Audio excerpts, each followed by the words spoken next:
আজকের এই এপিসোডে অর্থাৎ মস্তিষ্ক পক্ষাঘাত নিয়ে পূর্বের 4টি এপিসোডে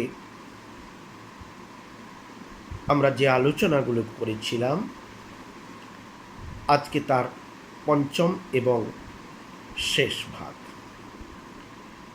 আজকের এপিসোডে আমি আলোচনা করব মস্তিষ্ক পক্ষাঘাতে আক্রান্ত শিশুর ব্যবস্থাপনা অর্থাৎ management of child with cerebral পলসি।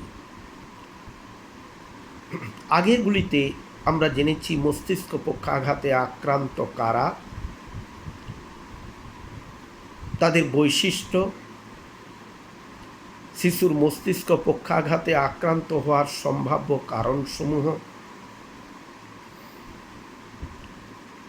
মস্তিষ্ক পক্ষাঘাতের প্রকারভেদ ইত্যাদি বিভিন্ন বিষয়ে আমরা দীর্ঘ আলোচনা করেছি। আশা করি ওই আলোচনা সকলেরই ভালো লেগেছে। কারুর কোনো প্রশ্ন থাকলে আলোচিত বিষয়ের উপর তারা অবশ্যই কমেন্ট বক্সে প্রশ্ন পাঠাতে পারেন, মতামত জানাতে পারেন, কোনো সাজেশন থাকলে সে বিষয়েও তারা জানাতে পারেন। আমি নিশ্চয়ই চেষ্টা করব উত্তর দেওয়ার বা বিষয়টিকে নিয়ে আলোচনা করার। সেরিব্রাল পলসির ম্যানেজমেন্ট নিয়ে কথা যখন উঠছেই তখন আমাদের প্রথম কথাই হচ্ছে যে সেরিব্রাল পলসিকে যতটা সম্ভব প্রিভেন্ট করতে হবে। Prevention is better than cure. এটি কোনো রোগ নয়। মস্তিষ্ক পক্ষাঘাতে আক্রান্ত হওয়া কোনো নির্দিষ্ট রোগকে বোঝায় না। মস্তিষ্ক পক্ষাঘাত কোনো রোগ নয়। তাহলে এটি এক বিশেষ ধরনের অক্ষমতা বা প্রতিস্পর্ধিতা। অতএব এই ধরনের অক্ষমতা বা প্রতিস্পর্ধিতা শিশু যদি জন্মগতভাবে অথবা জন্মের পরবর্তী কোনো সমস্যায় আক্রান্ত হয়ে শিশু যদি মস্তিষ্ক পক্ষাঘাতগ্রস্ত হয় তাহলেও এই শিশুকে চিকিৎসা করে সারিয়ে তোলার মতো কোনো ব্যবস্থা আজও পৃথিবীর কোনো অংশে আবিষ্কৃত হয়নি। তাই মস্তিষ্ক পক্ষাঘাত বিশিষ্ট শিশুর সমস্যার প্রতিরোধ করা অর্থাৎ শিশু যেন মস্তিষ্ক পক্ষাঘাতে আক্রান্ত হয়ে জন্মগ্রহণ না করে সেই বিষয়ে নিশ্চিত হওয়াটাই আমাদের পক্ষে প্রয়োজন। কি কি বিষয়ে আমরা এজন্য নজর দিতে পারি? প্রথম কথাই হচ্ছে শিশু যেন মস্তিষ্ক পক্ষাঘাতে আক্রান্ত না হয়। এই না হয়, কেউ কেউ বলবেন এ তো ভগবানের দান, আল্লাহর দান, গডের দান। কিন্তু ভগবান বলুন, ঈশ্বর বলুন, আল্লাহ বলুন, তিনি যেমন মস্তিষ্ক পক্ষাঘাতের কারণ সৃষ্টি করেছেন ঠিক তেমনিভাবে তিনি মস্তিষ্ক পক্ষাঘাতের সম্ভাব্য কারণ থেকে মানব সমাজকে কি করে মুক্ত করা যায় সেই বিষয়ের উপযুক্ত জ্ঞানও তিনি মানব সমাজকে দান করেছেন। তাই আল্লাহর দেওয়া সেই জ্ঞানকে যদি আমরা গ্রহণ করতে না পারি, যদি জোর করে আল্লাহর উপর আমরা দোষ চাপিয়ে দিই, ঈশ্বরের উপর দোষ চাপিয়ে দিই, সর্বশক্তিমান ভগবানের উপর যদি আমরা দোষ চাপিয়ে দিই, তাতে কিন্তু সমস্যার সমাধান হয় না। তাহলে কি করতে হবে? না, বিবাহের পূর্বেই ভাবী স্বামী এবং স্ত্রী রক্তের RH শ্রেণীর মধ্যে কোনোরূপ অসামঞ্জস্য রয়েছে কিনা তা পরীক্ষা করে দেখতে হবে। এবং যদি অসামঞ্জস্য থাকে, তার উপর ভিত্তি করে পরিবারের অভিভাবকরা স্থির করবেন ওই ছেলেটির সঙ্গে ওই মেয়েটির বিবাহ দেবেন কি না। কিন্তু যে সমস্ত ক্ষেত্রে প্রেমজ বিবাহ, যেখানে ছেলে মেয়েরা কিছুতেই কোনো নিয়ম নীতি বিজ্ঞান কোনো কিছুকে তোয়াক্কা করবে না, প্রেমের কাছে তারা হার মেনেছে, সেই সকল ক্ষেত্রে এবং যে ক্ষেত্রে আগেই বিবাহ হয়ে গেছে, গর্ভাবস্থায় স্বামী স্ত্রীকে পরীক্ষা করে নিতে হবে প্যাথোলজিস্ট এর দ্বারা তার রক্তের শ্রেণীটি কি, এ বি, এবি এবং ও এর মধ্যে কোন শ্রেণীভুক্ত তারা, তাদের রক্তের RH শ্রেণীটি কি, RH পজিটিভ অথবা RH নেগেটিভ, এবং এই সমস্ত ক্ষেত্রে উপযুক্ত স্ত্রীরোগ বিশেষজ্ঞের সান্নিধ্যে গিয়ে তারা বিষয়টিকে ওপেন করবেন। আর তার সঙ্গে দেখতে হবে যে স্বামী বা স্ত্রীর রক্তে অর্থাৎ জিনের মধ্যে, যদিও এ ব্যাপারে আমরা নিশ্চিত নই, আমি নিজেও খুব ভালো জানি না, যে এমন কোনো সম্ভাবনা রয়েছে কি না যাতে করে তাদের সন্তান মস্তিষ্ক পক্ষাঘাতে আক্রান্ত হবে। যদি তেমন কোনো সম্ভাবনা কোনোভাবে থেকে থাকে, তাহলে সন্তানের সম্ভাবনা না রাখাটাই উপযুক্ত। দ্বিতীয়ত, গর্ভাবস্থায় উপযুক্ত স্ত্রীরোগ বিশেষজ্ঞের দ্বারা গর্ভবতী মাকে এবং তার গর্ভস্থিত ভ্রূণকে বারবার পরীক্ষা করা প্রয়োজন। যদি পরীক্ষার ফলে স্ত্রীরোগ বিশেষজ্ঞ এই কথা জানান যে তাদের সন্তান মস্তিষ্ক পক্ষাঘাতে আক্রান্ত হবে, তাহলে সেক্ষেত্রে এই রকম সন্তানের জন্মদানের সম্ভাবনা সম্ভব হলে না রাখতে পারাটাই ভালো, উপযুক্ত। কারণ কেউ কেউ ইমোশনের বশে বলে বসবেন নেই মামার থেকে কানা মামা ভালো, অতএব যে সন্তানটি গর্ভে এসছে তাকে গ্রহণ করি। তাদের কোনো ধারণা নেই। তাই উপযুক্ত বিশেষজ্ঞ চিকিৎসক, মনোবিজ্ঞানী এবং পুনর্বাসন কর্মী তারা সমস্ত কিছু বুঝিয়ে বলবেন এই রকম শিশু জন্মগ্রহণ করলে কী ধরনের সমস্যার সম্মুখীন হতে হবে ভাবি মা বাবাকে। সারা জীবন ধরে যে সমস্যা চলতে থাকবে, যদি সেই সমস্যাকে সহজভাবে মেনে নেওয়ার মতো মানসিকতা থাকে, তার জন্য আর্থিক সামর্থ্যও থাকে, মানসিকভাবে তারা পরিপূর্ণরূপে প্রস্তুত হন, একমাত্র তাহলেই জানার পরেও মস্তিষ্ক পক্ষাঘাতে আক্রান্ত হবার সম্ভাবনা বিশিষ্ট কোনো ভ্রূণকে পৃথিবীতে সুস্থভাবে আনবার জন্য তারা সক্রিয় হতে পারেন। তৃতীয়ত, শিশুর জন্মের সময়ে বিশেষ পরিচর্যার ব্যবস্থা করতে হবে, যাতে জন্মকালীন কোনো সমস্যার জন্য শিশু সেরিব্রাল পলসিতে আক্রান্ত না হয়। অতএব জন্মের ব্যবস্থাটি অবশ্যই উপযুক্ত হাসপাতাল অথবা নার্সিংহোমে হওয়াটাই বাঞ্ছনীয়, কোনো অবস্থাতেই বাড়িতে নয়। কারণ বাড়িতে উপযুক্ত স্ত্রীরোগ বিশেষজ্ঞ, শিশু বিশেষজ্ঞ, উপযুক্ত নার্স, প্রয়োজনে কার্ডিওলজিস্ট ইত্যাদিদের সহায়তা পাওয়া যাবে না। তাই এমন নার্সিংহোম বা হাসপাতালের ব্যবস্থা করতে হবে যেখানে লেবার রুমে শিশুর ভূমিষ্ঠ করানোর জন্য একজন স্ত্রীরোগ বিশেষজ্ঞ, একজন মেডিসিন বিশেষজ্ঞ, একজন শিশু বিশেষজ্ঞ থাকেন, যাতে শিশুর মধ্যে জন্মকালীন সময়ে কোনো রকমের কোনো ত্রুটি তৈরি হয়ে গিয়ে শিশুটি মস্তিষ্ক পক্ষাঘাতে আক্রান্ত না হয় বা বৌদ্ধিক প্রতিস্পর্ধী না হয়ে যায়, অথবা অন্যান্য কোনো ধরনের কোনো সমস্যায় সে যাতে আক্রান্ত না হয়। শিশুটি যাতে সম্পূর্ণ সুস্থ শরীরে স্বাভাবিকভাবে মাতৃদেহ থেকে নির্গত হয়ে স্বাভাবিক সুস্থভাবে বেড়ে ওঠার সুযোগ পেতে পারে। 4 নম্বর পয়েন্ট, শিশুকে যথেষ্ট স্নেহ এবং ভালোবাসা দিতে হবে। তার যেটুকু ক্ষমতা আছে তাকেই আন্তরিকভাবে মেনে নিতে হবে। তার যেটুকু ক্ষমতা নেই, সেই না থাকা সামর্থ্যকেও সহজভাবে মেনে নিতে হবে।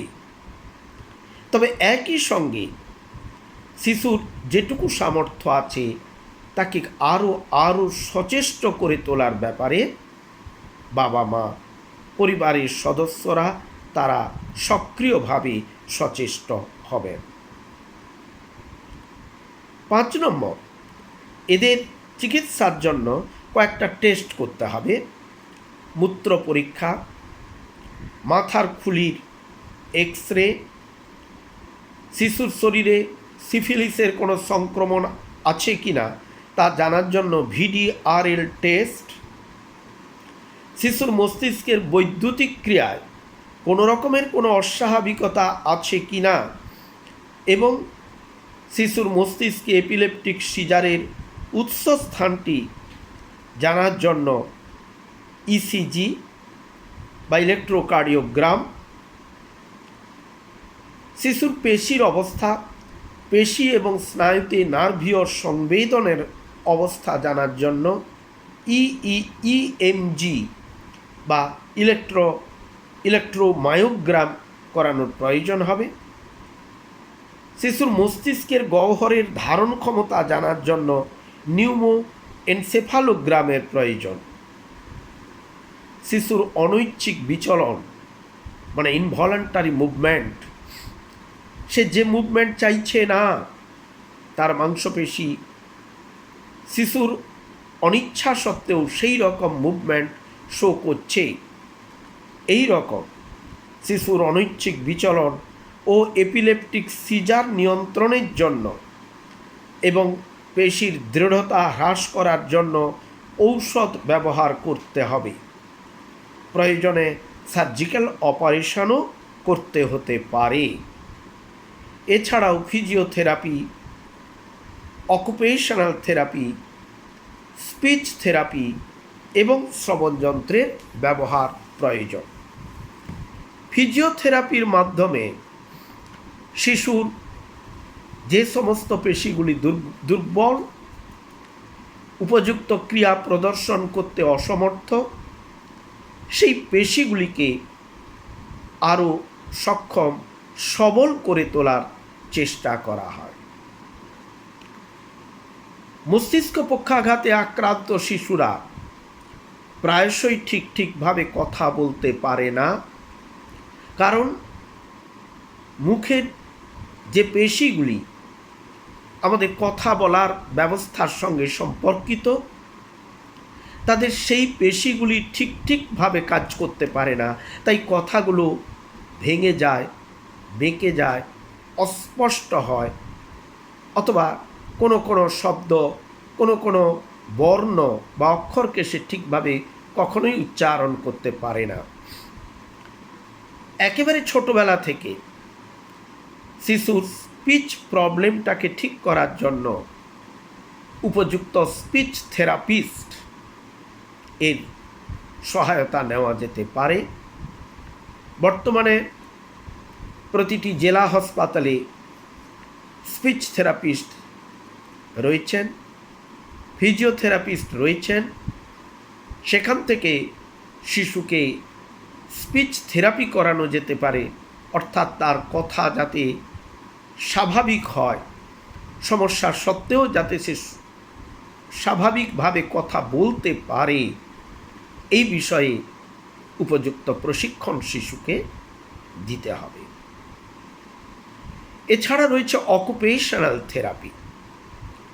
অকুপেশনাল থেরাপিতে বিশেষজ্ঞ ব্যক্তি মানে অকুপেশনাল থেরাপিস্ট যারা, তারা মস্তিষ্ক পক্ষাঘাতে আক্রান্ত শিশুকে টয়লেট করানোর ট্রেনিং, টয়লেট করার ট্রেনিং, বিছানায় শোয়ার ট্রেনিং, খাওয়ার ট্রেনিং, শৌচ করানোর ট্রেনিং ইত্যাদি তারা দিয়ে থাকেন। এক কথায় the skills of daily living activities, প্রতিদিনের জীবনের যে কাজকর্মগুলো শিশুকে জানতে হবে, শিশুকে করতে হবে, বাবা মাকেও শিশুকে করিয়ে দিতে হবে সহায়তা দিয়ে, সেই বিষয়গুলি উপরে প্রশিক্ষণ দিয়ে থাকেন। অতএব অকুপেশনাল থেরাপিস্টকেও দরকার। এছাড়াও বর্তমানে dance therapy, music therapy, hydrotherapy এবং ক্রিয়েটিভ মুভমেন্ট থেরাপি এর দ্বারা এই ধরনের প্রশিক্ষণ শিশুদের পুনর্বাসন দানের ব্যবস্থা করা হচ্ছে। ডান্স থেরাপি বলতে শুধু নাচা নয়, নৃত্যের ছন্দে ছন্দে, তালে তালে কিভাবে শরীরের বিভিন্ন পেশির বিচলন ঘটানো যায় সেই বিষয়ের প্রশিক্ষণ দেওয়া হয়। অন্যের ডান্স দেখতে দেখতে উপযুক্ত অকুপেশনাল থেরাপিস্ট বা বিশেষজ্ঞ পুনর্বাসন কর্মীর সহায়তায় যে শিশু দাঁড়াতে পারে না, যে শিশু ঠিকভাবে বসতেও পারে না, সে ওই ছন্দের জন্য তার ভিতরে নৃত্য জেগে ওঠে, নেচে উঠে তার অন্তর। সেই রবীন্দ্রনাথের কথায়, হৃদয় আমার নাচেরে আজকে ময়ূরের মতো নাচেরে। অতএব এই ধরনের শিশুকে নিয়মিত খুব সিম্পল ফর্মের রিদমিক ডান্স থেরাপির মধ্যে নিয়ে যেতে পারলে এই শিশুদের মধ্যে নেচে ওঠার একটি প্রবণতা তৈরি হয়, যা তাদের বিভিন্ন মাংসপেশিকে সবল, সক্রিয়ই করে তোলে, যা শিশুর পুনর্বাসনের পক্ষে অত্যন্ত জরুরি বলে স্বীকৃত। এরপরে রয়েছে মিউজিক থেরাপি, কণ্ঠসঙ্গীত, যন্ত্রসঙ্গীত, তালবাদ্য, পারকারশন ইত্যাদির মাধ্যমেও শিশুর শরীর এবং মনকে ছন্দের দোলায় দোলায়িত করে তোলা যায়। ওই গান গাইবার প্রচেষ্টার মধ্যে শিশু এতটাই উদ্দীপিত হয় যে সে নিজের অজ্ঞাতসারে গান গাইতে শুরু করে। আমার নিজের জীবনের একটি ছোট্ট অভিজ্ঞতা এখানে আমি সকলের সঙ্গে শেয়ার করছি। যখন বৌদ্ধিক প্রতিস্পর্ধীদের নিয়ে আমি প্রশিক্ষণ গ্রহণ করছিলাম, একটি ক্লাসের দায়িত্ব আমাকে দেওয়া হয়েছিল, যে ক্লাসে একেবারে গুরুতর মাত্রার বৌদ্ধিক প্রতিস্পর্ধিতা রয়েছে এমন শিশুরা রয়েছে, এবং তাদের আবার কেউ কেউ বেশ হাইপার অ্যাক্টিভ, অতি সক্রিয়, অতিরিক্ত চঞ্চল, অতিরিক্ত ছটপটে, যার সম্বন্ধে সাধারণ মানুষের কোনো ধারণাই নেই। এই রকম একটি ক্লাসে আমাকে অ্যাকশন রাইম করাতে দেওয়া হয়েছিল। আমি সেদিন কোনো একজন বান্ধবীর কাছ থেকে চেয়ে নিয়েছিলাম দুটি উত্তরীয় বা দোপাট্টা। একটিকে নাচের ভঙ্গিতে কোমরে বেঁধেছিলাম, আর একটিকে পাগড়ির ভঙ্গিতে মাথায় বেঁধেছিলাম, এবং সেই রঙিন একটি অংশ এমন করে ঝুলছিল। আমি যারা নাচ জানে এমন যারা সহপাঠী, তাদের কাছ থেকে অনুরোধ করে আমি ঘুঙুর নিয়ে এসেছিলাম, আমার পায়ে বেঁধে দিয়ে একটি ছোট ঝুড়ি, রং কাগজ দিয়ে যার ভিতর এবং বাইর মোড়া, তার ভিতরে কয়েকটি ছোট ছোট প্লাস্টিকের পুতুল নিয়ে আমি গান শুরু করলাম। পুতুল নেবে গো পুতুল, অনেকেই জানেন গানটা। আমার এই ছোট্ট ঝুড়ি, এতে রাম রাবণ আছে, দেখে যার নিজের চোখে হনুমান কেমন নাচে। এ পুতুল পাবে না আর, বলো ভাই কি দাম দেবে, পুতুল নেবে গো পুতুল।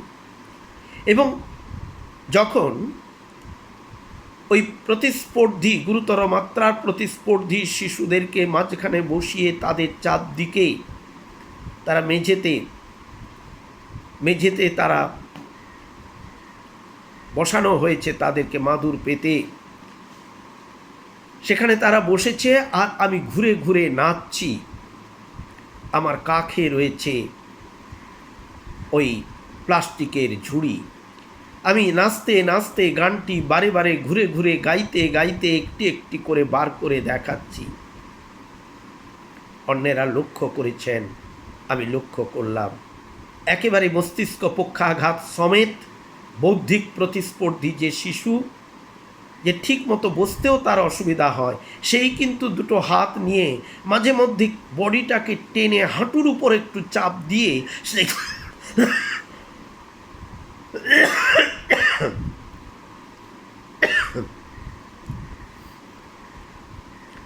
শিশুটি নেচে ওঠার চেষ্টা করছে।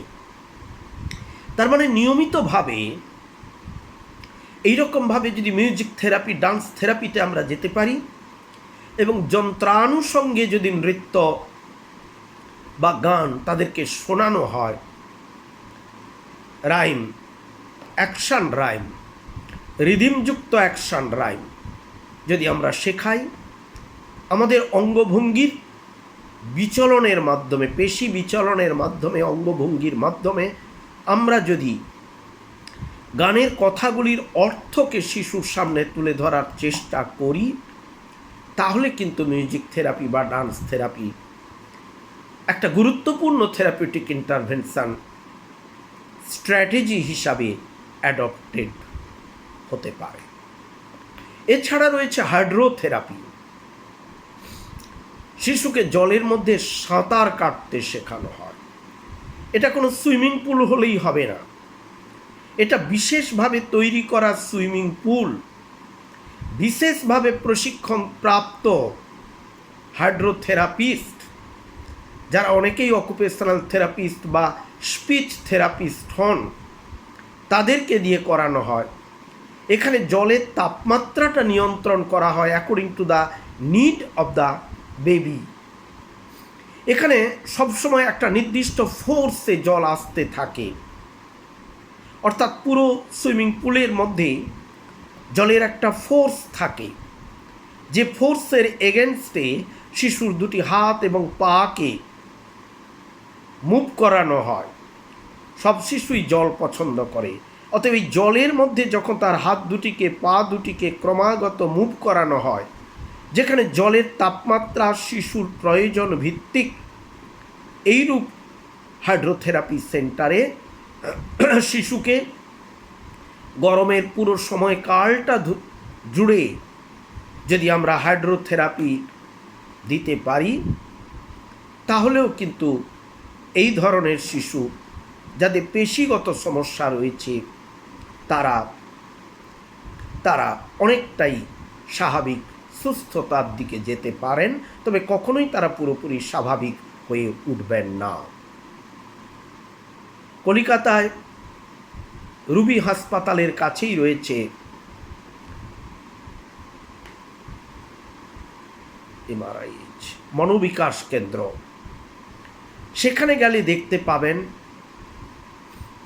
যতদূর জানি তারাতলা মেন রোডে ইন্ডিয়ান ইনস্টিটিউট অফ সেরিব্রাল পলসি রয়েছে। সেখানেও এই উপযুক্ত পরিকাঠামো এবং প্রশিক্ষণপ্রাপ্ত মানব সম্পদের সহায়তায় এই ধরনের প্রশিক্ষণের ব্যবস্থা রয়েছে। এবং আরেকটি হচ্ছে ক্রিয়েটিভ মুভমেন্ট থেরাপি, সৃজনশীল কাজ। যে সৃজনশীল কাজ শুধু বসে বসে চিন্তা করায় না, মুভ করায়। আমার দুটি হাতকে এমনভাবে মুভ করায় যে ক্রিয়েটিভ কাজের লক্ষ্যে হাত দুটিকে আমি সক্রিয় করে তোলার চেষ্টা করি। কাঁচি দিয়ে কাগজ কাটা হতে পারে, কুচি কুচি করে কাগজ কাটা হতে পারে, কিন্তু শুধুমাত্র কাগজ কেটে শিশু যদি স্তূপাকার করে তাতে কিন্তু শিশু আগ্রহী হবে না। শিশুকে মনঃসংযোগ করিয়ে কুচি করাতে হবে এবং এই কুচি করা কাগজগুলিকে নিয়ে শিশুর সামনে আঠার সহায়তায় বিশেষ করে ছবি তৈরি করতে হবে, আর্ট তৈরি করতে হবে, সৃজনশীল কোনো কিছু গড়ে তুলতে হবে। এবং এই ধরনের প্রশিক্ষণ দিতে গেলে শিক্ষকদেরকে হয়ে উঠতে হবে শুধু বুদ্ধিদীপ্ত নয়, একই সঙ্গে অতি উচ্চ মাত্রায় সৃজনশীল। তাই বিশেষজ্ঞ শিক্ষক তিনি যদি যথেষ্ট পরিমাণে সৃজনশীল শিক্ষক না হন তাহলে তিনি উপযুক্ত পথে শিশুদেরকে পরিচালনা দিতে পারবেন না, পুনর্বাসন দান করতে পারবেন না। এই ধরনের শিশুদের সিটিং বা স্ট্যান্ডিংয়ের জন্য বিশেষ ধরনের চেয়ার, টেবিল এবং স্ট্যান্ডের প্রয়োজন হয়, যা সর্বদাই নির্ভর করে শিশু ভিত্তিক। আমার শিশুর যা সমস্যা সেইটিকে বুঝে নিয়ে উপযুক্ত অকুপেশনাল থেরাপিস্টের সহায়তা নিয়ে কাঠের মিস্ত্রিকে দিয়ে আমাকে শিশুর পক্ষে প্রয়োজনীয় চেয়ার, টেবিল, শিশুর পক্ষে প্রয়োজনীয় স্ট্যান্ড তৈরি করাতে হবে। এটি এক ধরনের থেরাপিও বটে। এই বিশেষ ধরনের চেয়ার, টেবিল কিংবা স্ট্যান্ড দিয়ে শিশুকে বসালে কিংবা দাঁড় করালে সেটিও শিশুর মনোবলকে বাড়িয়ে দেয়, যে সে বসতে পারে, but with the support of some chair or table, specialized chair or table, সেও দাঁড়াতে পারে with the support of some stand, some type of walker. এইটি কিন্তু আমাদের খেয়াল রাখতে হবে। এছাড়া শিশুকে যখন প্রশিক্ষণ দেওয়া হবে তখন it must be in presence of the parents. এইখানে বলবো parental involvement. Without involving the parents in the day-to-day education and rehabilitation program of each and every category of special need child, the program will not gain a complete success. একটি আদর্শ সাফল্যকে অর্জন করতে হলে শিশুকে তার মা বাবাকে সামনে রেখে প্রশিক্ষণ দিতে হবে। কারণ পুনর্বাসন কর্মী বা থেরাপিস্ট তিনি দিনে 2 ঘন্টা কি 3 ঘন্টা ম্যাক্সিমাম সাপোর্ট দেবেন, তাহলে বাকি 22 ঘন্টা কিংবা 23 ঘন্টা শিশু কি 21 ঘন্টা শিশু থাকছে পরিবারের বিভিন্ন সদস্যদের সান্নিধ্যে, মা বাবার প্রত্যক্ষ নিয়ন্ত্রণে। মা বাবা জানলেন না how to control the baby, how to maintain the posture of the baby, শিশুর অঙ্গভঙ্গি কি করে নিয়ন্ত্রণ করতে হবে, সুরক্ষিত রাখতে হবে, মা বাবা জানলেন না। অতএব এরকম অবস্থায় কোনো অকুপেশনাল থেরাপিস্ট বা পুনর্বাসন কর্মীর সহায়তায় প্রশিক্ষণ দিয়ে কোনো লাভ হবে না। তাই মা বাবাকে প্রশিক্ষণ দেওয়া যেমন জরুরি, একই সঙ্গে মা বাবার উপস্থিতিতে শিশুকে প্রশিক্ষণ দিতে পারলে মা বাবারাও শিখে নিতে পারেন। তাহলে বাকি সময়টুকু বা যেদিন থেরাপিস্ট আসবেন না, এই বাকি সময় বা বাকি দিনগুলি তারা কিন্তু শিশুর সঙ্গে খেলার ছলে তারা থেরাপিউটিক ইন্টারভেনশনসগুলো দিতে থাকবেন।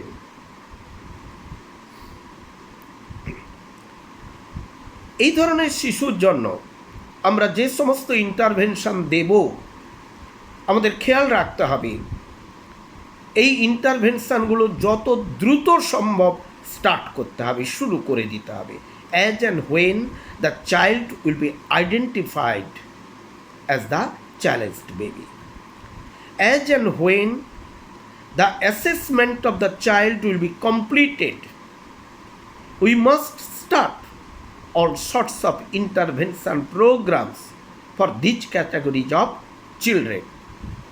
আমাদেরকে যদি ভালো ফল পেতে হয়, উপযুক্ত ফল পেতে হয়, শিশুর সমস্যা চিহ্নিত হওয়া মাত্র, শিশুর প্রতিস্পর্ধিতা চিহ্নিত হওয়া মাত্র, জানা মাত্র তাকে উপযুক্ত থেরাপিস্টের কাছে নিয়ে যেতে হবে।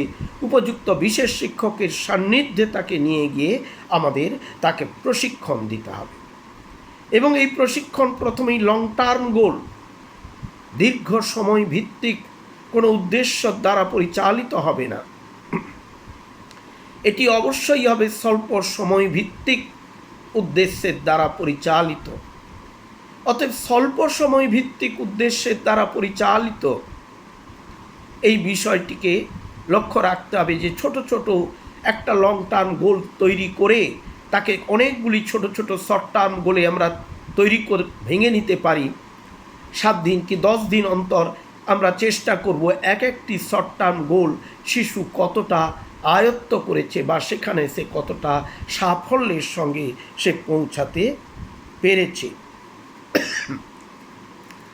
সমস্ত ধরনের পুনর্বাসন কর্মীকে সক্রিয়ভাবে এই কাজে, শিশুর পুনর্বাসন কাজে অংশগ্রহণ করতে হবে। কোনো একজন মাত্র পুনর্বাসন কর্মীর দ্বারা এ কাজ সম্ভব নয়।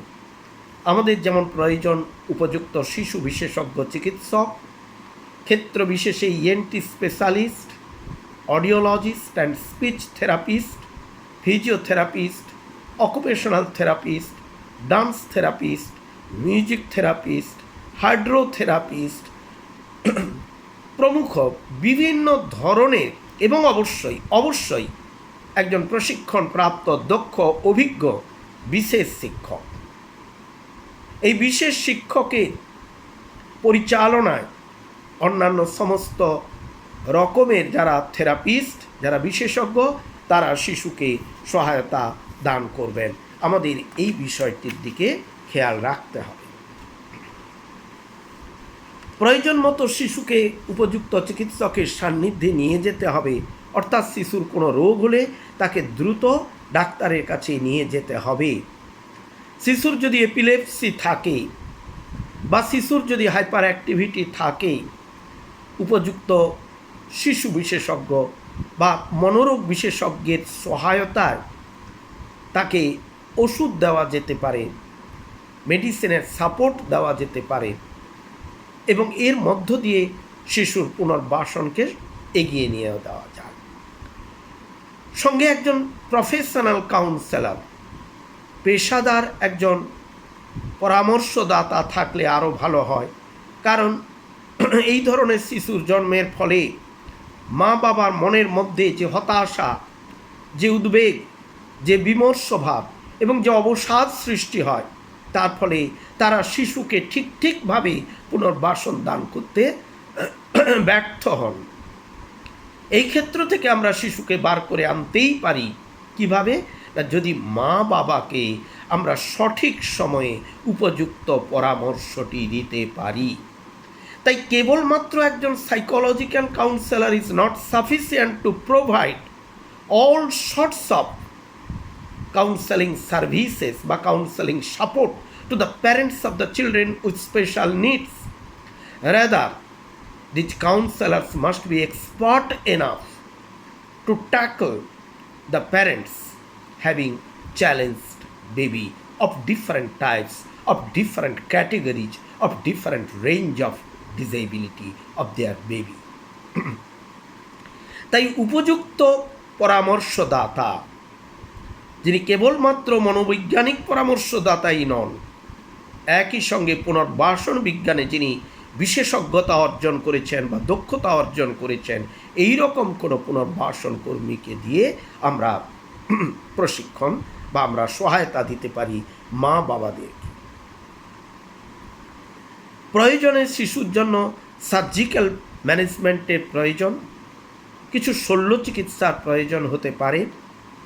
স্প্যাস্টিক সেরিব্রাল পলসি, যে সমস্ত মস্তিষ্ক পক্ষাঘাতে আক্রান্ত শিশুর পেশিগুলি অতিরিক্ত শক্ত, ফলে তারা কোনোভাবে মুভ করতে পারে না, তারা অঙ্গের বিচলন ঘটাতে পারে না। সেই সমস্ত শিশুদের ক্ষেত্রে উপযুক্ত প্রশিক্ষণপ্রাপ্ত দক্ষ অভিজ্ঞ শল্য চিকিৎসকের সহায়তায় তাকে কিছু কিছু ক্ষেত্রে সার্জিক্যাল সাপোর্ট দেওয়া যেতে পারে এবং তার মধ্য দিয়ে শিশুকে অনেকটাই সুস্থ স্বাভাবিক অবস্থানে ফিরিয়ে আনা যেতে পারে। তবে সমস্ত ক্ষেত্রেই আমাদের মনে রাখতে হবে, মস্তিষ্ক পক্ষাঘাত কোনো রোগ নয়, অস্থি সংক্রান্ত অক্ষমতা কোনো রোগ নয়। তাই ওষুধের সহায়তায় একে চিকিৎসা দান করা সম্ভব নয়, বরঞ্চ নিরন্তর সাপোর্ট সার্ভিস দিয়ে দিয়ে আমরা এই ধরনের শিশুকে এগিয়ে নিয়ে যেতে পারি। কারুর যদি মস্তিষ্ক পক্ষাঘাত নিয়ে আজ পর্যন্ত যা যা আলোচনা করে চলেছি এই বিষয়ে কোনো প্রশ্ন উত্থাপনের প্রয়োজন হয়, কোথাও কোনো সমস্যা তৈরি হয়ে থাকে, তিনি কিন্তু কমেন্ট বক্সে তার মতামত জানাতে পারেন, প্রশ্ন তুলতে পারেন, সাজেশান জানাতে পারেন। আমি নিশ্চয়ই শ্রদ্ধার সঙ্গে তাকে গ্রহণ করব এবং উপযুক্ত সহায়তা দান করবার চেষ্টা করব। সবাইকে নমস্কার।